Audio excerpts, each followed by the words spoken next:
First of all, we don't think 2 years in advance. We probably think 10, 20 years in advance in our practice. For myself and in our practice, it's really important for us to be aware of what's going on in the world and have a long-term trajectory on it. And we know that the world is in tremendous transition. We know that there is global transformation. The transformation is coming from new knowledge, scientific developments, new technologies. We know that 10 years from now, we will have autonomous cars, our transportation system will change. We know that our communications will change dramatically. Our buildings, our environments will communicate directly with us. We know we will probably have we have robotics anyway. We know that there are many, many new technologies that are transforming the way we have ever done things in the past. So we know that our challenges are big. Therefore, we like to think about the big influences. And the major influences for us in our practice are definitely ones that are shaping our world. We know that globalization is here to stay. It's not going anywhere. Our world is shrinking ever more rapidly. Correct. As we move around the world, there is far greater, far more migration. It used to be in the past that young people would find work opportunities in the next city over or in a metropolis in their nation, but increasingly we know that a normal young professional today can go from starting in one continent and have worked in 3 by the time they've finished their work trajectory. Migration is huge. We know that there is a growing population. We know that by 2030, the world's population is expected to double. If that's the case, then we're looking at needing to be far more creative with our resources, with our processes, with our ideologies, with our knowledge for architecture, for interiors, and all of our products. And we also need to be very responsible because our resources have a big implication given this kind of growth of the human species. We know that we're all living a lot longer. We know that we have an aging population. That is true everywhere in the world.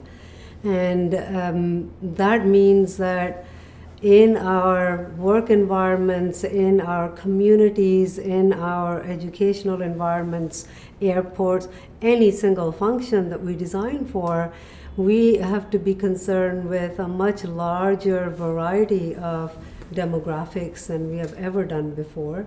And certainly I know that the workplace is very cognizant of it and developing more and more knowledge for this, but we need this and across the board in all of our functions.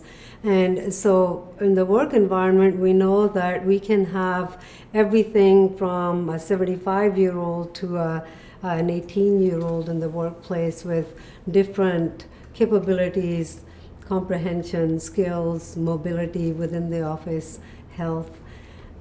So increasingly the designer's role is expanding, I think, and we do need multi-layers of knowledge. We need multidisciplinarity, but at the same time we need a much larger depth of knowledge, design knowledge, and that I think we need to do a lot more research. We need to understand human emotion, human experience, human behavior, human interaction, and things that in the past, ideas and knowledge that was less so. I think we focused more on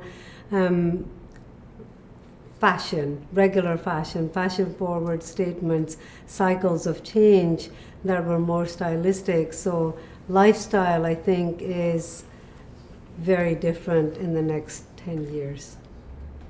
Well, I think there with health and wellness, I think we focus more on well-being.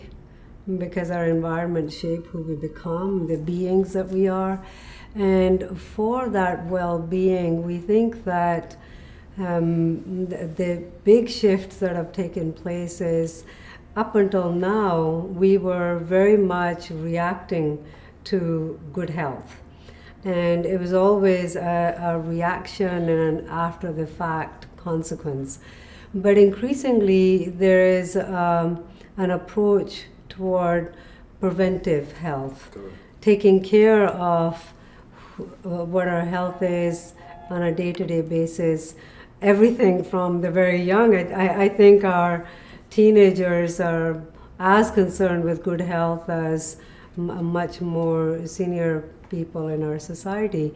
And that's a wonderful thing. But then translating well-being and wellness into the environment expands the notion of design in all aspects.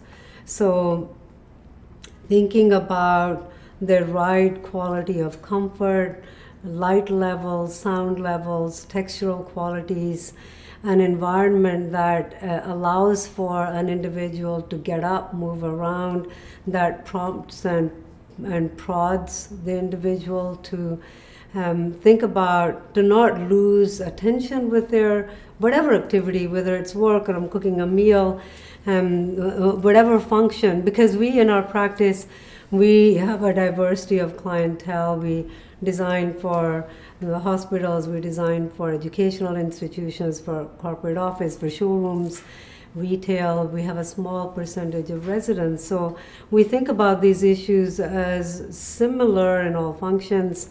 And we know that functionally there is less and less barrier or distinction between one function to the next.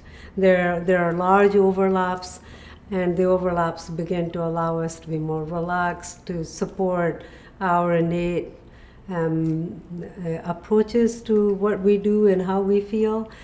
And I suppose that's the other thing. We are concerned about how we feel, and so the ideas of sensory well-being, perception, our behaviors, that knowledge, historically, we haven't had great benchmarks for. Increasingly, we have to develop very fast because they are shaping our future world.